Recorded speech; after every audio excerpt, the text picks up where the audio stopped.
नेता प्रतिपक्ष अमर बावरी ने हरियाणा चुनाव पर अपनी प्रतिक्रिया दी है। बता दें कि हरियाणा में तीसरी बार बीजेपी की सरकार बनने पर पार्टी कार्यकर्ताओं ने पूरे देश में जश्न मनाया है। गोल गोल घुमा करके जलेबी की तरह हरियाणा की जनता को बेवकूफ बनाने की कोशिश कर रही थी।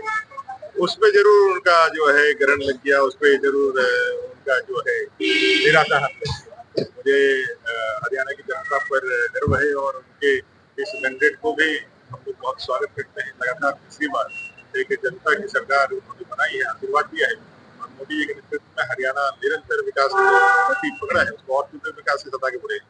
जम्मू में हम लोगों ने अच्छा प्रदर्शन किया है। आप कुल मिलाकर के जो आज देश की राजनीति जिस दिशा में जा रही है और जिस दिशा में आज कांग्रेस देश को लेकर के जा रहे हैं, उसका एक परिणाम मात्र जम्मू कश्मीर के चुनाव का है। लेकिन मैं इतना जरूर कहूंगा कि 370-35 से हटने के बाद जो लोग कहते थे कि खून की नदियां बहेंगी, इतना शांतिपूर्ण तरीके से इलेक्शन पहली बार जम्मू कश्मीर में हुआ, जहां मैक्सिमम टर्नआउट हुआ, लोग वोट किए और